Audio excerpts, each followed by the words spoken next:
Hi, I'm Judy Vitale of ReadTheStars.com. This is your weekly horoscopes at work forecast for December 14th through 20th, 2015. Well, I'm happy to report it should be a rather quiet and peaceful week, especially compared to the last few.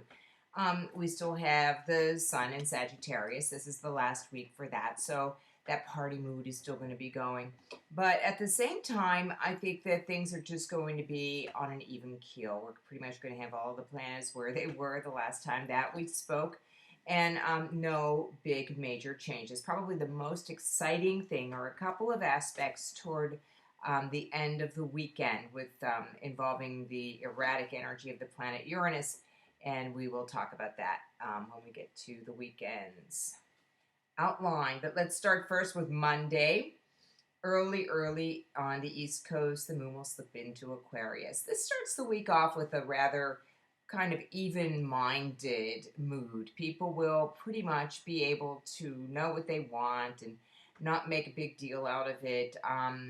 Mercury will be in a sextile with Neptune in the afternoon. If you're doing anything creative, this is excellent for that. On Tuesday, the Aquarius moon continues. There's a nice little connection with Saturn that allows us to organize and kind of rationalize the emotions that we're having. This is good for making preparations and for being on a nice even keel emotionally. On Wednesday, we do have a void of course moon from 2:17 a.m. Eastern time all the way to 12:45 p.m. And this is going to be a day when you want to watch what you make in terms of purchases and arrangements. Things might change at the last minute. You may not get what you think you're getting when you buy something. You may have to take it back eventually, that sort of thing. So just lay low. Maybe use that time for making final preparations, finishing up a project at work, or maybe doing something like wrapping gifts or whatever you have to do for the holidays to come. And then on Wednesday, the moon will be in Pisces, and this gives us a little bit more of an emotional feel. People will be more in touch with feelings at this point, so it's a really great time to express what it is that you have in the emotional realm with your closest and most loved people. We're also going to have a connection with Venus and Pluto, which is very, very nice for intimate relationships of all kinds. And the moon will kind of echo that by also interacting with Venus and Pluto. So there's going to be this situation where we will be in touch with our emotions and very, very open and overt. A lot of I love yous flying back and forth on Thursday.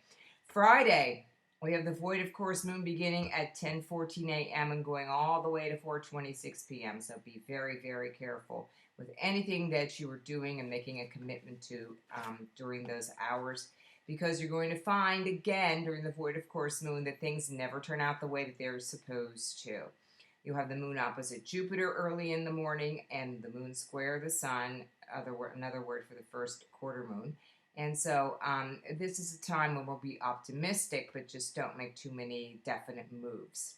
Now, on to Saturday and Sunday, when we're going to have, as I said, a couple of little things going on with the planets. Mercury in Capricorn is going to come to Pluto on Saturday with the Aries moon. The Aries moon is always very energetic. So this is the last weekend before Christmas, and people will be out shopping, and it pays to be very careful.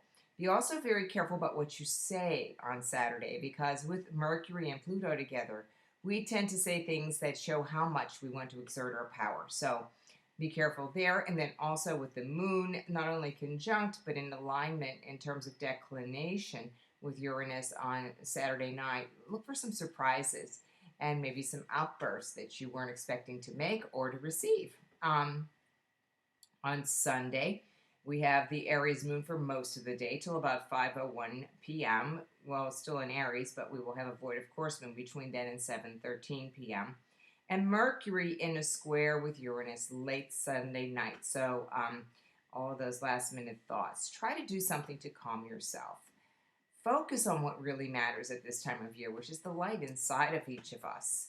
We're just about to move into the winter solstice, and that is a moment in time when we are looking forward to the future of spring coming, because the northern part of the planet is turning toward the sun, and where the light is coming back. And that's what all of these holidays, from Hanukkah and Diwali to Christmas, Kwanzaa, everything is all about light. And that's why, because we're welcoming the light back. So we'll be celebrating the solstice next week. But till then, I want to wish you a very happy week. I will not be in town for most of this week, but I'll still be able to answer your emails at Judy, Judi, at readthestars.com, and able to schedule some things with you for readings and such just before the holiday. And of course, between Christmas and New Year's and onward, everybody's going to want to know what's happening in 2016, aren't you? I know I am. So anytime you need to reach me for whatever reason it might be, please do so. Judy, Judi, at readthestars.com.